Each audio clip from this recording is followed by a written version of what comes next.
I think this will be the greatest, thus far, technological achievement of human history. But the only way that it really matters is if it makes people's lives like much better than they otherwise would have been. We are about to create a genie that can grant any wish. Does it feel good to be out of there? So, as you guys know, Astra did not come out yesterday. Thursday came and went, and Astra did not drop. There's a rumor going around that OpenAI may be holding its release because Anthropic is preparing Fable 5.1. Basically, the theory is that these two companies are playing a little game of chicken, waiting to see who drops the model first. My bet is still that OpenAI drops Astra first, but I could be wrong. There is evidence that Fable 5.1 is being tested, and there is also evidence that OpenAI has been dealing with problems in its frontier model training. We will get into both of those things. Today, I want to separate what we actually know from what people are making up online, because while everybody was sitting around waiting for Astra, something else showed up, a completely anonymous AI model called Ox Alpha. It is free right now. It has a 1 million token context window. It can use text, images, and video, so it is multimodal. It is apparently designed for coding and long-running agentic work, and nobody officially knows who made it. So what is Ox Alpha? If we look at the Ox Alpha page on OpenRouter, it says this is a reasoning model designed for coding, sustained agentic work, and production workloads. In a nutshell, it is designed to code. You can give it a prompt, let it work for a long period of time, and use it for the kind of long horizon software engineering tasks people now call vibe coding. At least that is how OpenRouter is positioning it. It also has a context window of more than 1 million tokens and a maximum output of more than 131,000 tokens. It accepts text, images, and video, and it is free to use right now. When OpenRouter calls it a stealth model, they are basically saying, we are not going to tell you who made this yet. You guys are going to test it, and the identity may be revealed later. OpenRouter has done this before. They put anonymous models in front of thousands of users, collect feedback, and eventually reveal the lab behind them. If you're cool with that, go ahead and try it. You can get a lot of coding done through OpenRouter this weekend without paying for another subscription. You can also connect OpenRouter models to coding harnesses like Codex, OpenCodex, and Claude Code. I showed a little bit of that last week, and I will have a full tutorial soon. I have also been testing Ox Alpha in the DeepSeek harness I built so I can see how it performs in a real agent workflow. Before you throw a private code base into it, there is one thing you need to know. The provider says it retains prompts and completions, although it says that data is not used for training. That is not the same thing as zero data retention. So, if you're working on anything private or sensitive, I would not use this model for that. If you do not care about that and you just want to experiment with a free coding model, go ahead and get some work done. Just understand the trade-off. The model is free because you're also helping test it. Treat it like a borrowed model, not a private workspace. Now we get to the fun part. Who actually made Ox Alpha? The strongest theory right now is that it came from z.ai and belongs somewhere in the GLM family. That is still a theory. Nobody has officially confirmed it. People online have been fingerprinting the model. One researcher compared Ox Alpha against GLM using English, German, Chinese, code emojis, and other strings. The token counts reportedly matched GLM with a consistent offset. That matters because different model families usually do not tokenize every kind of input in exactly the same way. It is not proof, but it is a fingerprint. There is another clue. If you disable reasoning on Ox Alpha, it apparently throws an error that looks very similar to an error from GLM 5.3. So people are seeing similar tokenization, similar reasoning behavior, and a similar parameter structure. Researchers have compared it against MIMO, Kimi, Quen, DeepSeek, and other possibilities. Right now, GLM appears to be the strongest theory. But there is an important difference people are missing. The public GLM 5.3 model is text only. Ox Alpha accepts images and video. So even if the GLM theory is right, this is not simply the public GLM 5.3 listing under a different name.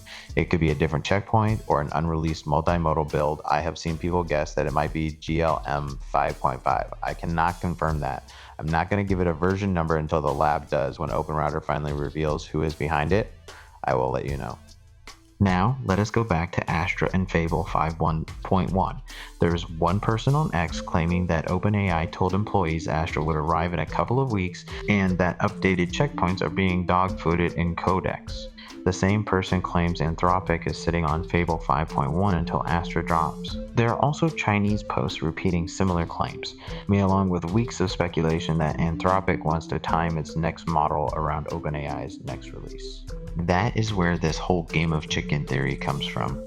Both companies watch each other. Neither one wants to launch a model and immediately get outperformed by the other one. Strategically, the theory makes sense, but I want to be clear, it is still a rumor. OpenAI has not announced a public Astra date, and Anthropic has not officially announced Fable 5.1. My personal bet is that if OpenAI drops Astra, Anthropic responds very quickly. I would not be surprised if it happened within 48 hours, but that is my prediction, not confirmed information. There is another conversation happening around Codex and ChatGPT limits. Some users are saying their limits have effectively been cut since GPT 5.6 launched. I have mixed feelings about that claim, but I have noticed the same basic problem. GPT 5.6 Soul seems to use more tokens, and I now run out of usage when I didn't before. My workload has not changed that much, so something definitely feels different on my account. One way I get more out of my usage is by telling the main model to delegate suitable work to lower cost subagents. I have used more than 20 billion tokens, and this is the workflow that has worked best for me. I will tell GPT 5.6, if you spin up subagents, send the easier work to Luna or Terra when possible. If those models cannot handle the task, keep it on the stronger model. That keeps the main agent focused on the hard decisions instead of burning premium model usage on every small task. I'm not claiming that proves the official limits were cut. I am only telling you what I have seen on my own account. I used to almost never run out, and now I do. Tibo also posted an update today about the abnormal usage draining. He said the team is taking the problem more seriously and will share what they find in the investigation. He also announced a make good usage reset. That came after a lot of backlash over an earlier post pointing at Sub2 API and third-party subscription pooling as a major reason accounts were draining. I do not think that explanation covers normal users like me. I'm not converting my subscription into an API key, and I know plenty of other people reporting the same faster draining who are not doing that either. So, putting everybody into the same group did not sit right with me. If there is an actual bug or a change in how usage is counted, users deserve a clear explanation. The good news is that they say they are investigating it and users should be getting a reset, so for now, go ahead and code away. If you do not want to wait on resets, Codex is another option. It is a proxy that lets you use supported LLM subscriptions with Codex and Claude Code. I covered it briefly in the last video, and I will have a full tutorial later this week. So why did OpenAI hit the brakes on Astra?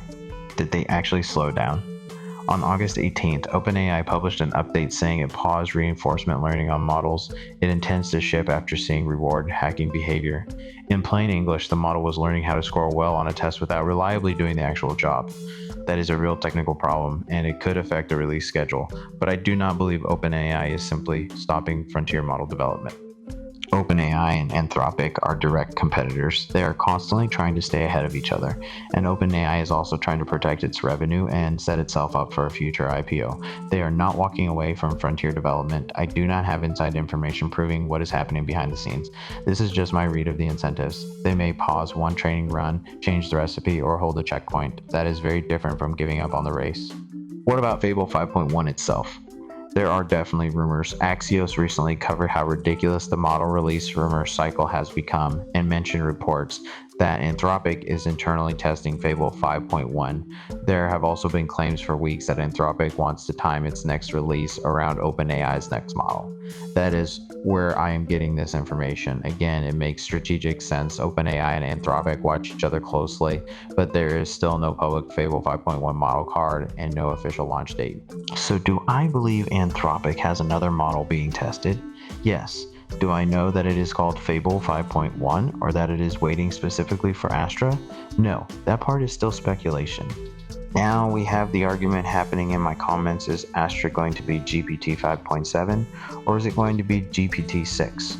Here's the honest answer. OpenAI has not publicly said that Astra will use either one of those names. It has not announced GPT 5.7 and it has not officially confirmed Astra as GPT 6. There's also reporting suggesting OpenAI may not have finalized how it wants to brand the model. All three things could happen. Astra could become GPT 5.7, it could become GPT 6, or Astra could remain an internal name while both of those public models arrive at different times. My personal guess is that Astra sounds more like a GPT-6 level release. I could also imagine Anthropic dropping Fable 5.1, OpenAI responding with GPT 5.7, and then saving GPT-6 for the larger jump.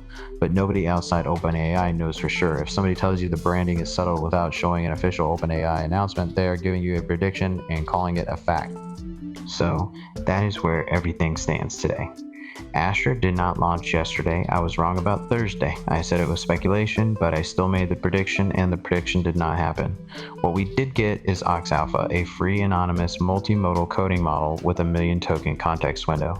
The strongest theory is that it belongs to the GLM family, but we do not have an official identity yet. I'm going to keep testing Ox Alpha against GLM 5.3 and other models, and you never know, maybe the identity ends up surprising everybody. Until the lab claims it though, it is still an anonymous model. Obviously, if OpenAI drops Astra, you're going to see a video on this channel. Until then, we have rumors, predictions, speculation, and a model we can actually test right now. I also built a DeepSeek harness as a standalone app, and I will be making a video about it soon.